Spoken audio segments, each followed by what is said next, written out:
To the neighbors, they looked like any ordinary young couple.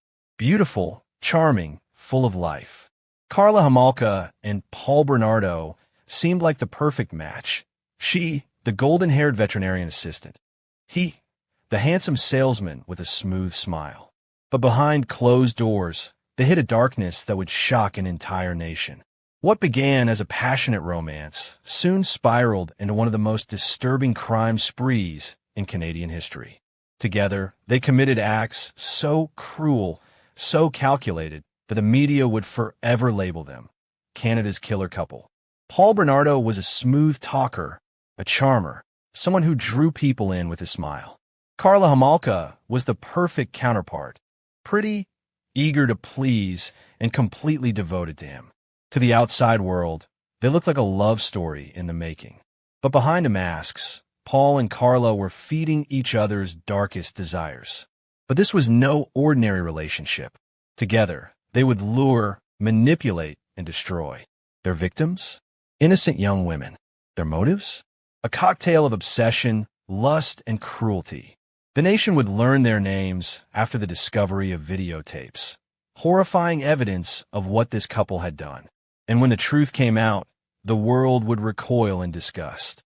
Before we dive into their story, we must remember those who suffered. Kristen French, Leslie Mahaffey, Tammy Homolka. Their lives were stolen in acts of betrayal and cruelty beyond imagination. Their names must never be forgotten. When the crimes of Karla Homolka and Paul Bernardo came to light, Canada was shaken to its core.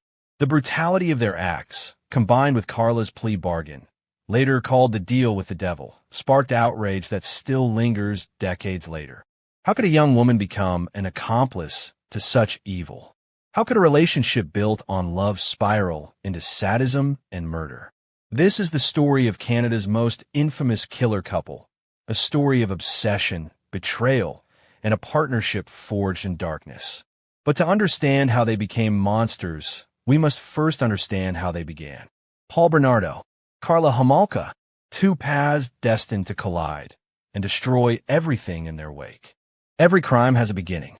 To understand the horror Paul Bernardo and Karla Homolka would unleash, we must first look back to their childhoods, their family lives, and the paths that brought them together.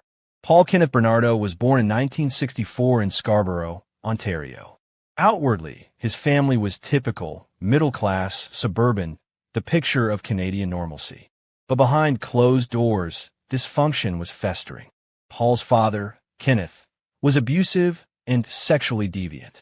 His mother, Dorothy, became withdrawn and depressed. Paul grew up in a household of secrets, shame, and volatility. By the time he was a teenager, Paul had developed a disturbing obsession with control, humiliation, and sex. He hid behind charm and good looks. But underneath, his fantasies were already dark. Karla Leanne Homolka was born in 1970 in Mississauga, Ontario. The oldest of three daughters, Karla grew up in a supportive family environment, at least on the surface. Unlike Paul, Karla's childhood showed few outward signs of dysfunction. She was bright, outgoing, and loved animals. Friends described her as bubbly, fun-loving, and seemingly normal. But behind her smile, Karla carried a dangerous trait, an overwhelming desire to be loved, no matter the cost. It was this need for acceptance, and her willingness to submit, that would later fuel a deadly partnership. By his late teens, Paul was already showing signs of his darker compulsions. He developed a hatred toward women, despite his charm with them. He studied books on manipulation and dominance, and his relationships were riddled with control and abuse. In Scarborough, young women began reporting assaults. A masked man stalked the streets at night, attacking women in what would become known as the Scarborough Rapes. The predator was Paul Bernardo, though no one knew it at the time. Karla, meanwhile, sought validation. She craved attention and affection, and she had a tendency to mold herself to fit the desires of those she admired. Friends noticed her willingness to go along with others, even when it seemed dangerous or wrong. This need for approval would make her vulnerable to someone like Paul. When she met him, the power dynamic was immediate. He dominated, and she submitted. It was a connection that quickly turned toxic. It was October 1987 when fate intervened. Karla, just 17 years old, attended a pet convention in Scarborough. Paul, then 23, was there as well. Their eyes met, and in that instant, an intense attraction formed. To Karla, Paul was everything she wanted: handsome, confident, assertive. To Paul, Karla was the perfect partner: young, impressionable, and willing to do anything to keep his love. Within hours, they were inseparable. From the start, their relationship was intense. Friends recalled their obsession with each other, the way they clung together, barely apart.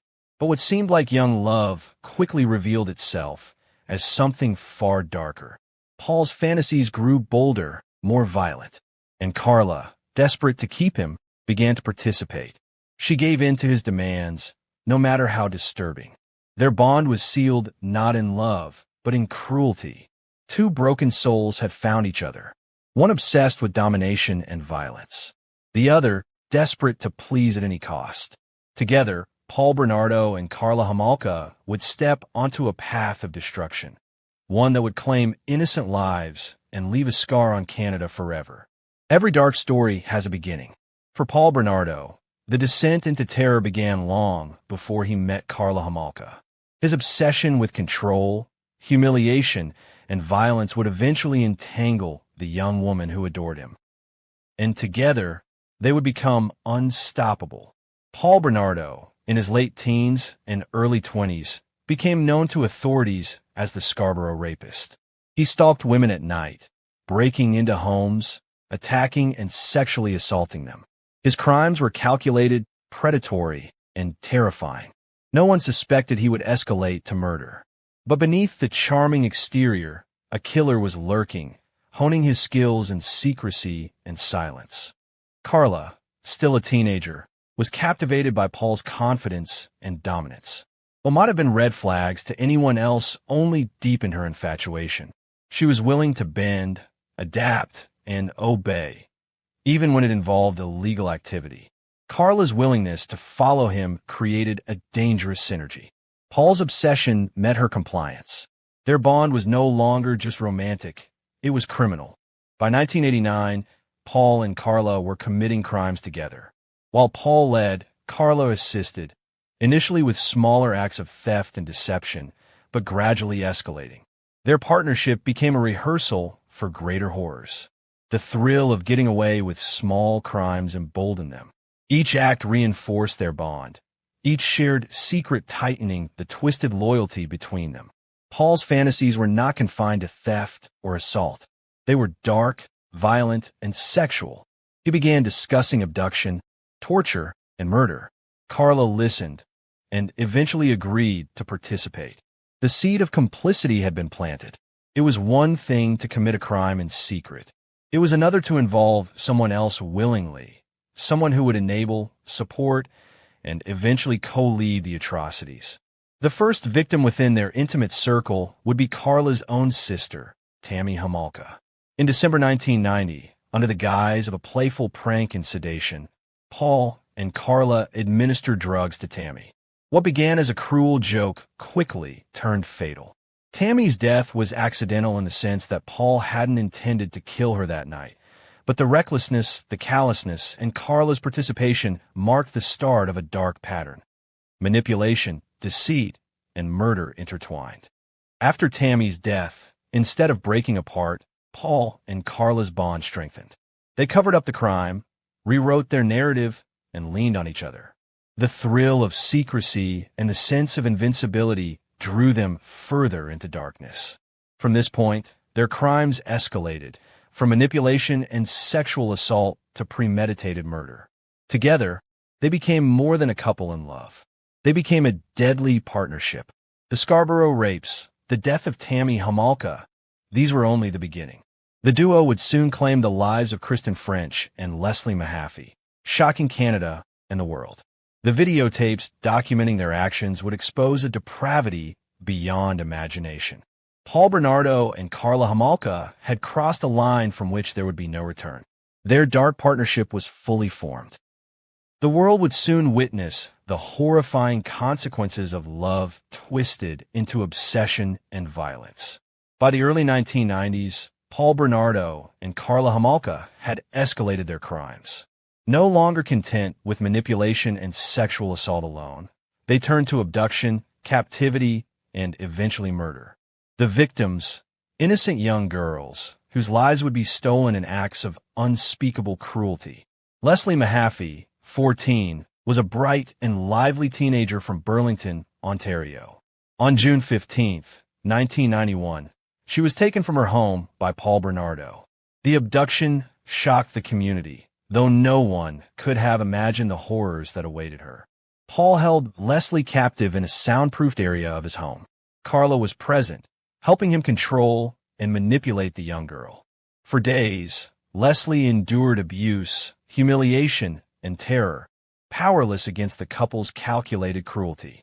Just months later, on April 16, 1992, 15-year-old Kristen French was abducted while walking home from school.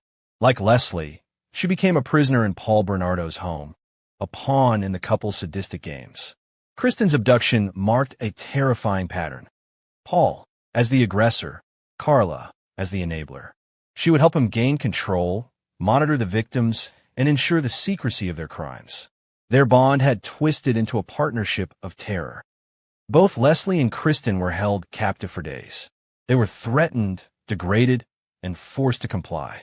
Paul's obsession with control was complete, and Karla played a chilling role, watching, assisting, and at times comforting the victims only to maintain obedience.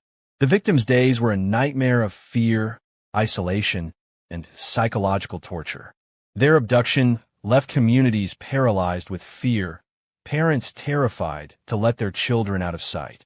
Leslie Mahaffey and Kristen French would not survive. In July 1991, Leslie was murdered, her body dismembered and disposed of in Lake Gibson. In April 1992, Kristen was strangled and buried near a rural highway. These acts of violence shocked the nation, leaving scars on families and communities alike. The videotapes documenting parts of these crimes would later reveal the horrifying depths of the couple's depravity, a level of cruelty that was almost unimaginable. Karla's involvement was undeniable. Though some argue she was coerced by Paul, evidence showed she was an active participant, helping plan, control, and facilitate the abductions.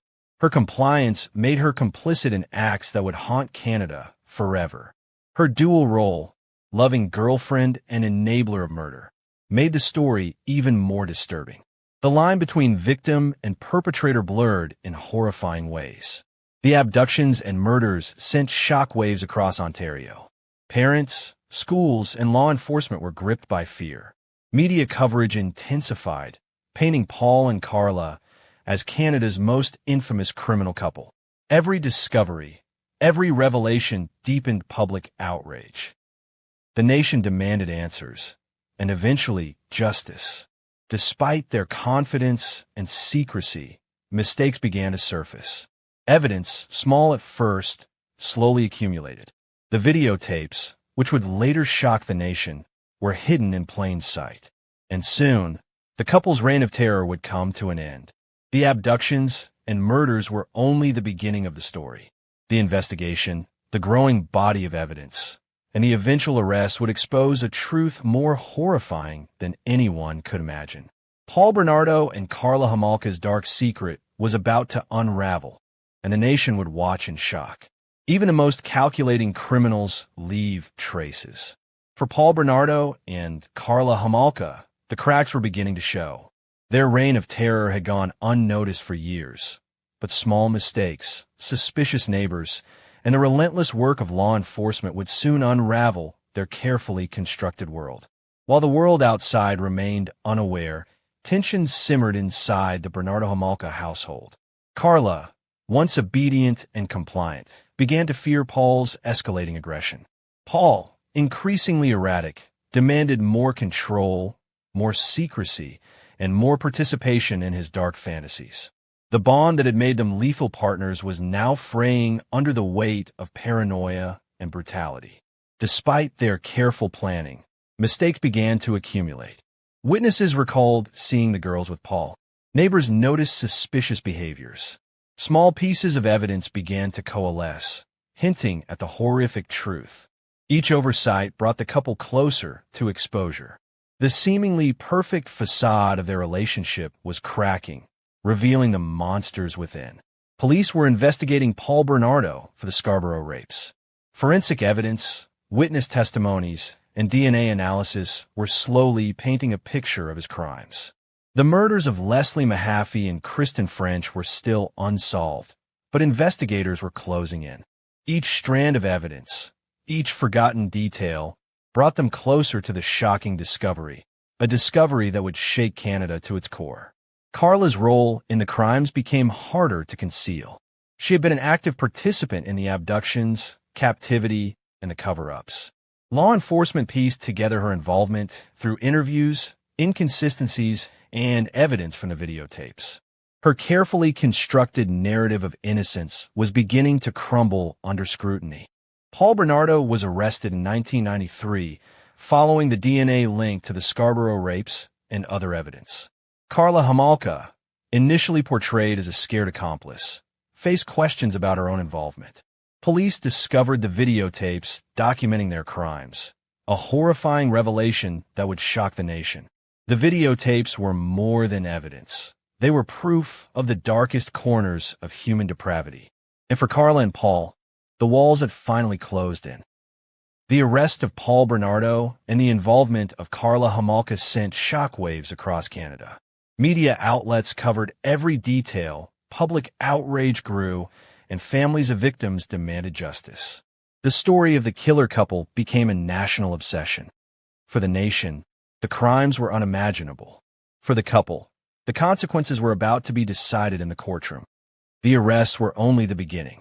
The trial, the shocking revelations, and Karla's controversial plea bargain would ignite public outrage and force the country to confront the horrifying depths of human evil. The arrests of Paul Bernardo and Karla Homolka sent shockwaves through Canada, but the story was far from over.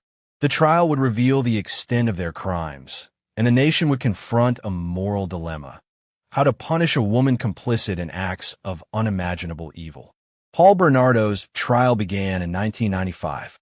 The evidence was overwhelming: DNA matches, witness testimony, and the notorious videotapes that documented the abductions and abuse of Kristen French and Leslie Mahaffey. The public watched in disbelief as the details of his crimes emerged. The calculated cruelty, the manipulation, and the sheer depravity left a nation horrified. Karla Homolka shocked the nation with her plea bargain. In exchange for testifying against Paul, she pleaded guilty to manslaughter and received a 12-year sentence, a decision that would ignite public outrage.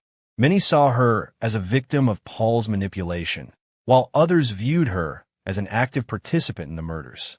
Her deal sparked intense debate about justice, morality, and the consequences of complicity. Canada was divided. Some sympathized with Karla, citing fear and coercion. Others were enraged, calling her Canada's most hated woman.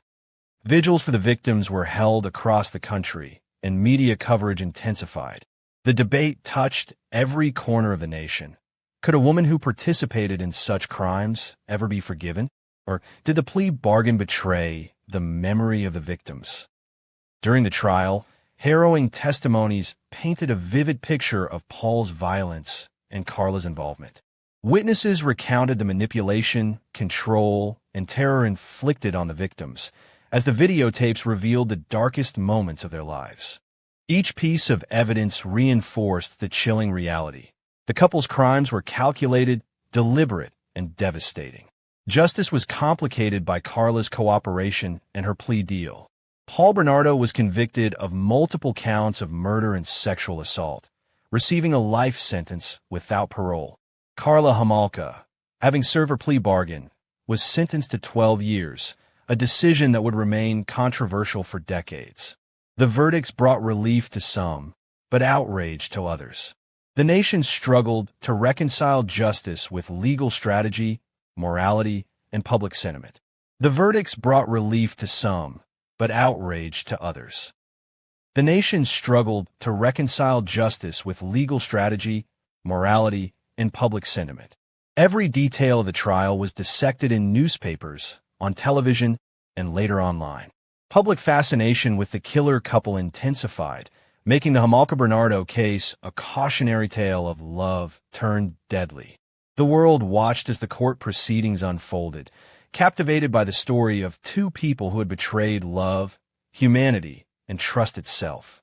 With the trials concluded and sentences handed down, life behind bars awaited. Paul's reign of terror would end in prison. But for Karla, freedom would come sooner. A return to the world she had terrorized and a chance to live with the legacy of her crimes.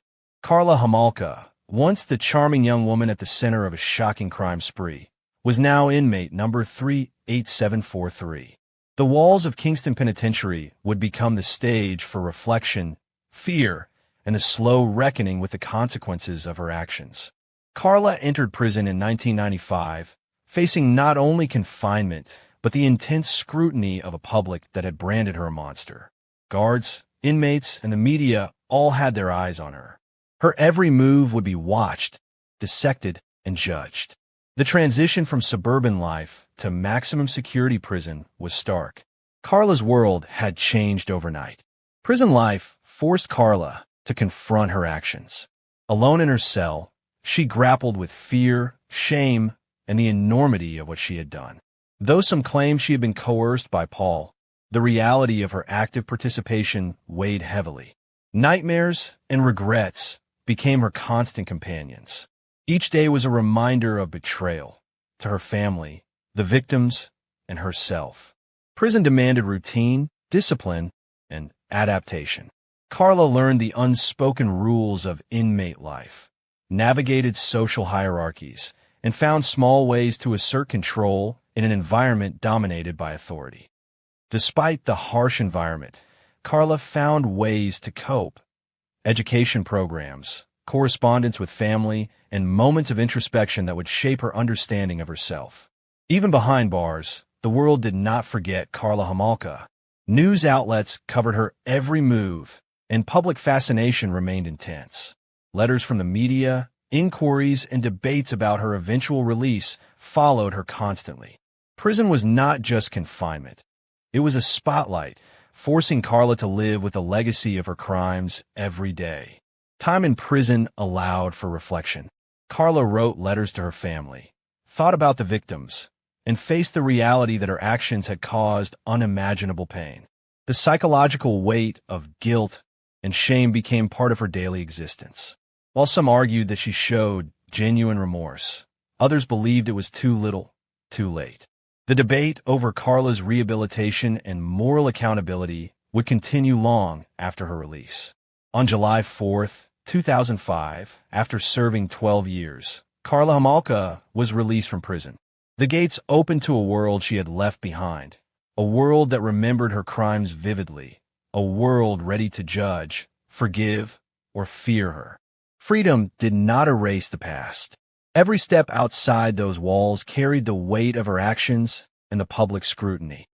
Karla sought to rebuild her life quietly. She changed her name, avoided the media as much as possible, and focused on privacy. Friends and family maintained contact, but the shadow of her crimes never fully lifted. Even in the simplest moments, the consequences of her choices remained, a constant reminder of the horrors she had helped unleash. Karla Homolka's life behind bars was a chapter of punishment and introspection. Yet the story does not end with prison walls. Public fascination, moral debate, and the haunting memory of the victims ensure that her legacy and the lessons of these crimes remain alive. July 4, 2005. After serving 12 years for her role in the horrifying murders of Kristen French and Leslie Mahaffey, Karla Homolka stepped out of Kingston Penitentiary. She walked into freedom, but not into forgiveness. Her release ignited immediate outrage. Families of the victims, advocacy groups, and the Canadian public expressed disbelief and anger. Many saw the plea bargain as a miscarriage of justice, too lenient for a woman who had been complicit in such heinous acts. Headlines screamed, debates raged, and the public struggled to reconcile her relatively short sentence with the gravity of her crimes. Karla attempted to rebuild her life quietly. She changed her name, moved to a different province, and sought privacy. She avoided media attention, striving for normalcy in a world that refused to let her forget her past. Yet freedom did not erase the past. Every step, every action was scrutinized. Her presence in society was a reminder of a crime that had forever scarred Canada. Karla's reflections on her crimes were sparse. Public interviews were limited, and statements often carefully worded. Was there genuine remorse? Skeptics questioned her sincerity, pointing to her role in the murders and the plea deal as evidence of manipulation. The moral question lingered. Could someone so involved in unspeakable acts ever be rehabilitated? Society struggled to answer, caught between justice, fear, and the possibility of redemption. Even after release, Karla remained a figure of morbid fascination. True crime documentaries, news specials, and online forums dissected her life, her crimes, and her psyche. The story of the killer couple became part of Canada's cultural consciousness, a cautionary tale of love, obsession, and moral compromise. The world would not forget.